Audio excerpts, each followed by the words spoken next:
Yeah, they're coming in. And yes, welcome to the first Wthinku Speedy Chats webinar with our valuable trainer and consultant, Mark Millington.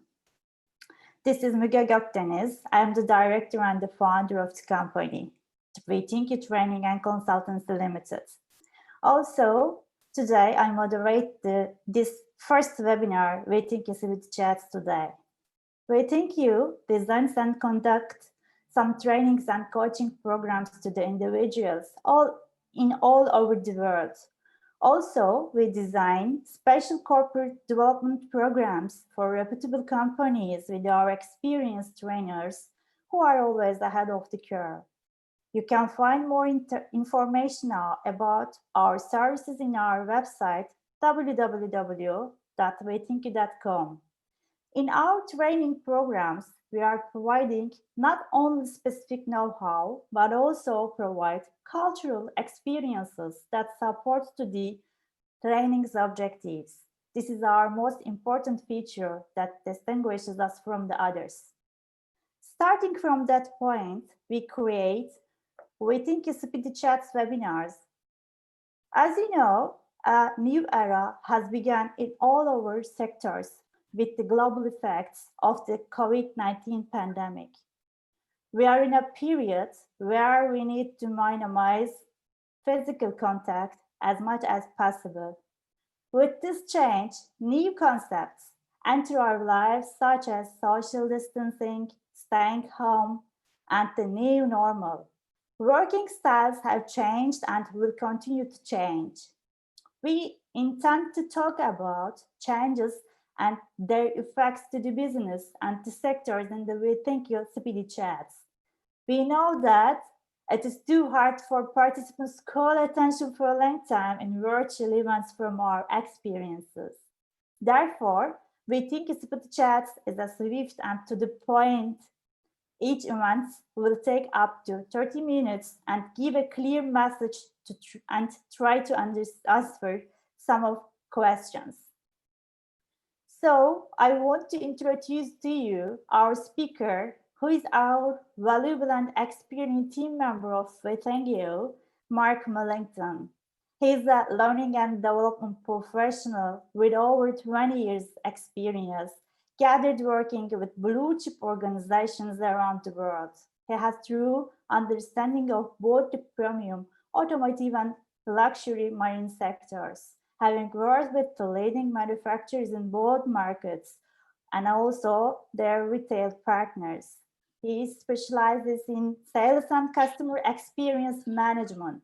He has worked with, among others, BMW, Bentley, McLaren, Princess Motoryacht Sales, and Princess Yacht International.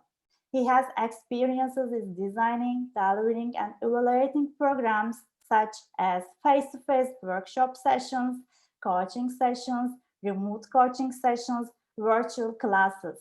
He demonstrates positive behaviors and encourages participants to fully commit to all projects and develops positive working relationships with clients and the participants alike. So, hello, Mark. Before I give you the word to you, thank you very much to join us as a Wthinku Chat speaker today. Good afternoon, everyone. Delighted to meet you, and thank you, Müge, for the introduction. Yeah, so we've got quite a short amount of time. I'm going to be talking till maybe around 2:30, 3:30, depending on where you are, and I'll try and make this interesting and quite informative, and hopefully give you a few ideas to consider and mull over in the coming weeks. Müge mentioned there that 2020 has been a very, very different kind of year. For most of us, we've been challenged both personally and professionally. On a personal level, I guess many of us have been in some form of lockdown, the most basic, old-fashioned form of security from hundreds of years ago. Take yourself home, lock the door, and hide inside. And whilst this is a really basic but fundamentally simple way of protecting ourselves, mentally, this has really had quite an impact on some friends and relatives. You see, some people are becoming distressed by the lack of contact with other family members. They're becoming fearful of going outside. When is safe? When can I take those steps outside? When can I let my children go outside? And how will they make that transition again into the outer world and meeting friends, family, and on a professional level, clients, colleagues? How am I going to find that way back into the mainstream of where I earn a living? A lot of people are having some big reservations about how they're going to cope with that.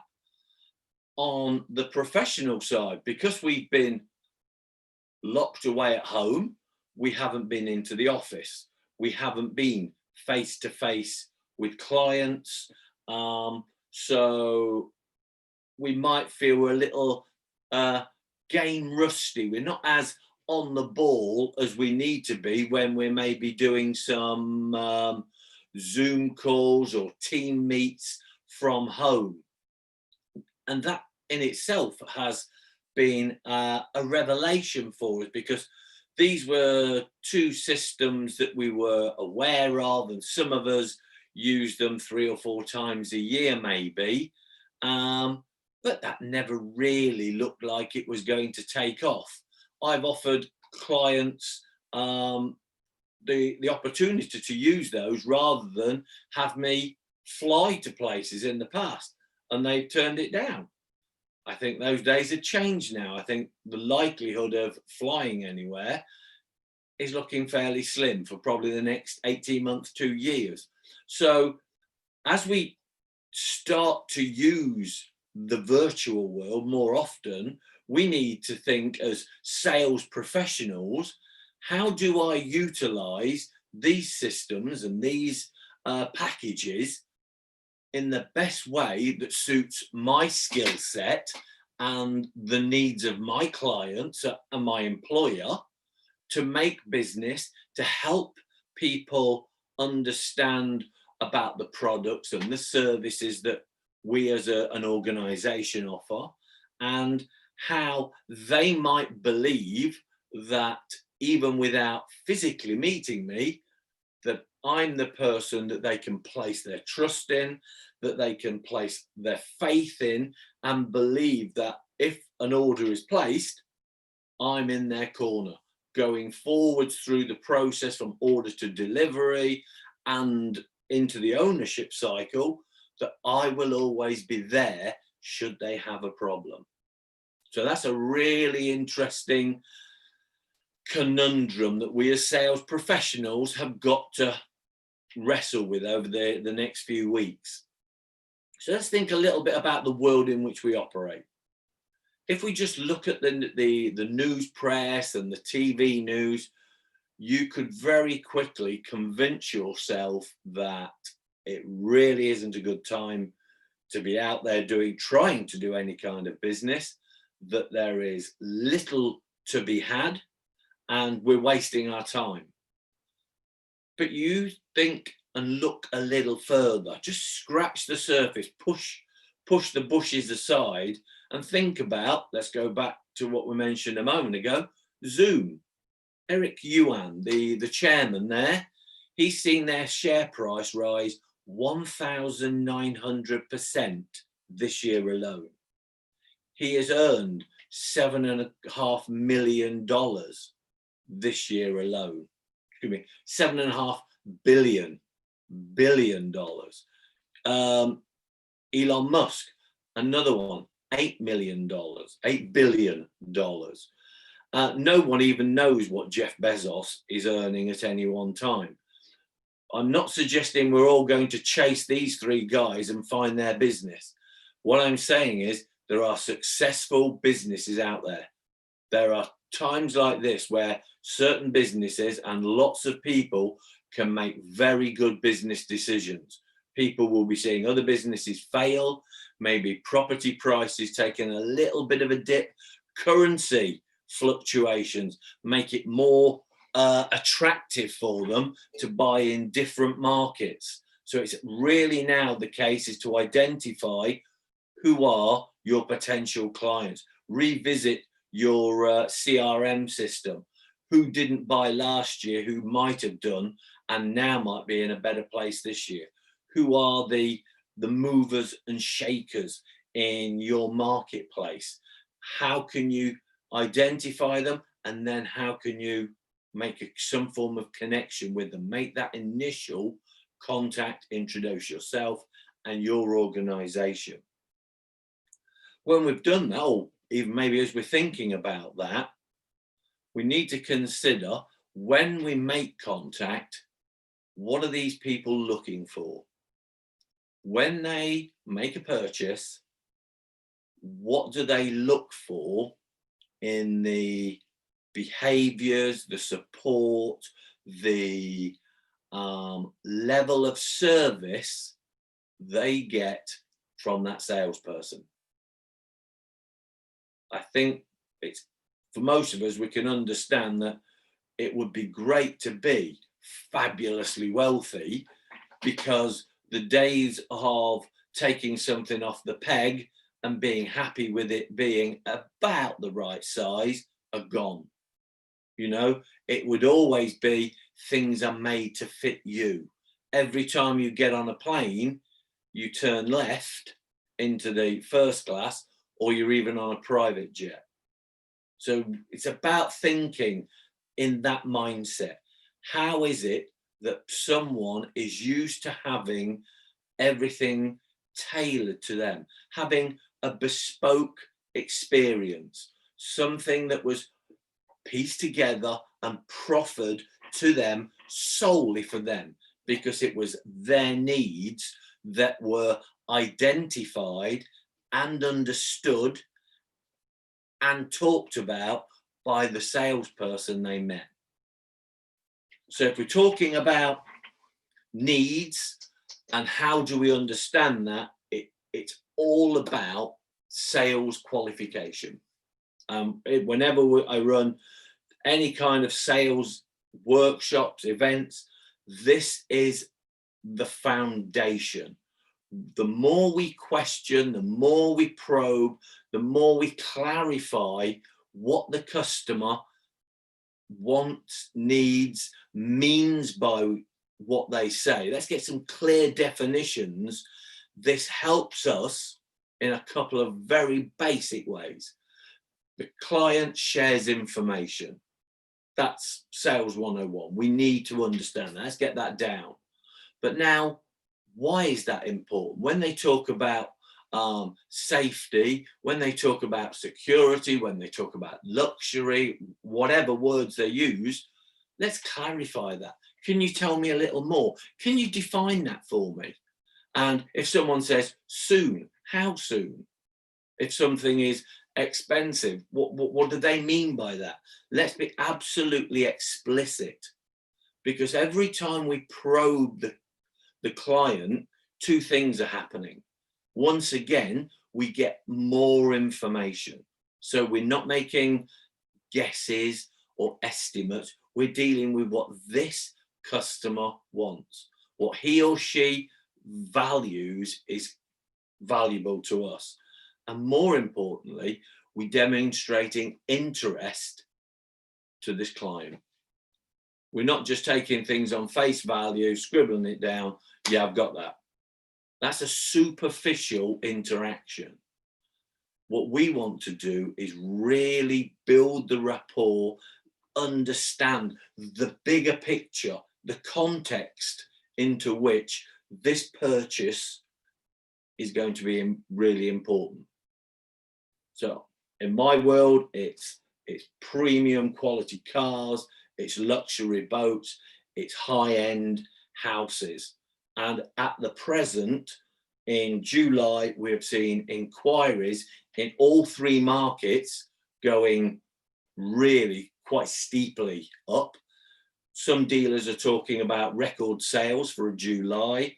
We're seeing loads of interest in people moving out of London, trying to buy second homes, not just down in the sort of fashionable southwest of England, but in the rural parts of the Midlands, where away from London and the dangers of, you know, urban living with this whole COVID thing, people are looking to invest in a safe bolt hole to go to. So there are things happening, and the guys and girls that are going to be successful with these people that are trying to buy these products and services are the ones that are going to take on board that there is a need, and, you know, be excited by that, and then take the time to say, let's get a coffee, let me take some information from you, help me to understand what is it you want, why do you want it, how is that going to fit into your life, when do you want it, and get that whole big picture, so that when they've gathered the information and they believe, I've got a house over here, or there's this boat or this car would be perfect, instead of just saying, this is the car, it's got an engine this size, it's got this performance, this engine capacity, they can tell a little story. You know, you said that comfort was important to you. It's got seats that adjust in 32 ways. You said that entertainment was important. It's got the latest hard drive system built in, etc., etc., etc. It's about the customer hearing their story, their words, if possible, their verbatim phrases put back. This is what they're used to. You know, when they make a restaurant booking or they book a hotel, they expect to turn up. It's not a surprise that they arrive on time. They know exactly how many people, and they'll have made arrangements for every one of those people. That's how we need to be. If we're going to be continually successful with people in this sector, we develop the knowledge, the skills, and the attitudes that consistently help us deliver outstanding levels of service to people in this little niche. The, you know, high net worth, ultra high net worth, whatever we want to call them, you recognize that and think, what are they looking for? And no matter what product or service you sell, I promise you, it will be so much better when it comes with a really professional salesperson. Because if they look at 3 cars, 2 boats, 4 houses, they will have met a range of salespeople.